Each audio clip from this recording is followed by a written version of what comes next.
Welcome back to J-Wealth Solutions. Tariffs are a form of taxation, essentially a duty imposed on goods crossing borders, and in many ways they resemble an economic act of aggression. Historically, the U.S. has had significant experience with tariffs, and while they're often used as leverage in trade negotiations, their impact on the economy and inflation shouldn't be underestimated. There's no mythical entity like the tooth fairy covering these costs. Ultimately, it's passed to consumers. This makes them particularly inefficient ways to raise revenue or protect industries. While assessing tariffs, economists ask a crucial follow-up question. And then what? The question probes the ripple effect. And while tariffs may seem like a quick fix, they frequently lead to retaliatory actions, higher prices for consumers, and inefficiencies in the supply chain. Over time, they can contribute to inflation and reduce purchasing power, and disrupt established economic relationships. Looking more broadly at the state of the economy, it's clear that prices tend to increase over time. This isn't a temporary phenomenon, it's a trend. Whether in 10, 20, or 30 years, prices will be higher. That's a fundamental truth in most modern economies. Inflation is in many ways built into the structure of how our financial system operates. As for the political sphere, particularly in Washington, the machinery of government often slows meaningful progress. Partisan politics and the need for compromise can water down effective policy measures. But one thing remains clear: while Washington may churn through the cycles of dysfunction, technology and innovation continue. Reflecting on history offers valuable perspectives. For instance, during the Great Depression, many families were permanently affected, not just financially but psychologically.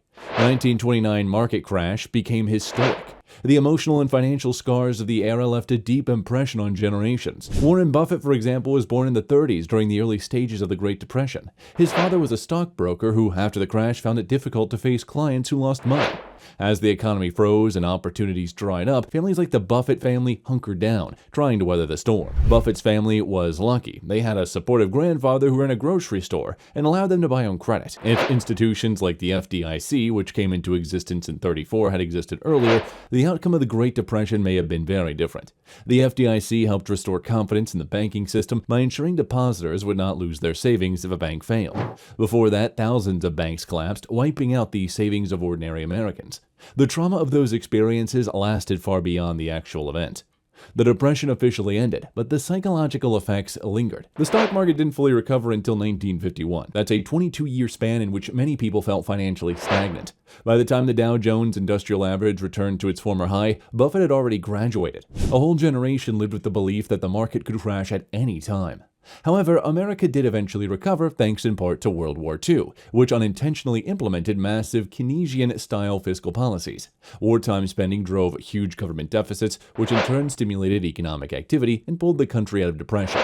This episode showed the power of government spending to reboot a stalled economy. In the post-war years in the 50s, the stock market began to climb. By 54, the Dow surpassed 400, a milestone. People wondered if this new high meant another crash was around the corner, as it had in 1929. This fear led to congressional hearings with financial experts like Ben Graham testifying. Graham famously said, "The market is high, looks high, and it is high, but it's not as high as it looks." His comments reflected cautious optimism that eventually proved justified. From that point on, the U.S. experienced decades of growth propelled by innovation, consumer demand, and globalization. The long-term economic resilience supports Buffett's central thesis. America has an unmatched economic engine. Investing in a cross-section of American businesses over time has proven extraordinarily rewarding. It doesn't require special expertise, just patience and discipline. Of course, trade plays a huge role in that system. The subject of trade is politically tricky because its benefits are invisible while its costs are visible and personal. A consumer doesn't walk into Walmart and think, "Thanks to trade, I'm buying this shirt for $10 instead of $30." But when someone in Maine loses their job at a shoe factory because of cheaper imports, the impact is immediate and painful. The imbalance creates tension and confusion about whether trade policies are helping or hurting the country. And that's why leadership matters. Presidents need to be educators in chief, explaining not just what policies are being enacted, but why. Franklin Roosevelt was a master at this during the Depression, using his fireside chats to help Americans understand complex economic problems and reassure them during times of fear. In recent years, politicians like Donald Trump have advocated for tearing up trade agreements like NAFTA. These moves sound bold and protective, but often the consequences aren't fully considered. Trade policies that seem to be favoring domestic workers may actually backfire by raising costs and triggering retaliatory tariffs from others. Moreover, ending agreements unilaterally can damage international relationships and reduce economic efficiency. Trump's rhetoric on trade, while not entirely off basis in identifying imbalances, often lack nuance. While it's true that certain industries like American steel faced adverse conditions, the solution isn't just tariffs. Instead, a better approach might be needed. Buffett emphasizes that it's society's responsibility to take care of those who are economically displaced by broader policy shifts. If a worker in New Bedford, Massachusetts, who only speaks Portuguese, suddenly loses their job to textile imports, retraining might not be a viable solution, especially if they're nearing retirement age. Rather than dismissing their plight, society needs to acknowledge the sacrifice they made for the greater economic good and ensure they're supported during the transition. At its best, America functions as a collective, a bond between productive citizens and those unable to contribute due to age, education, or circumstance. Every newborn, for example, represents a massive investment in future productivity, with public education alone costing over $150,000 per child.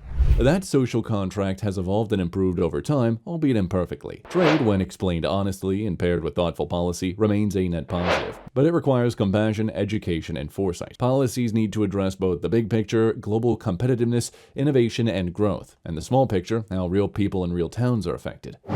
Ultimately, Buffett doesn't believe we're headed for a major trade war. While there will always be friction and minor retaliations between trading nations, history shows that most countries, including the US and China, recognize the value in maintaining trade relationships. The idea isn't to import everything and export nothing. Eventually, you give up ownership of your assets and future wealth. Instead, the goal is to maintain a healthy balance. Buffett has long held concerns about the U.S. trade deficit growing too large, not because of any one country, but because chronic deficits mean the U.S. is consuming more than it produces. This imbalance leads to foreign ownership of American assets, which can have long-term implications. Nonetheless, he remains optimistic, always investing the bulk of his capital in U.S. businesses because he believes in the strength and resilience of the American economy. To sum it up, America's economic story is one of recovery, reinvention, and resilience.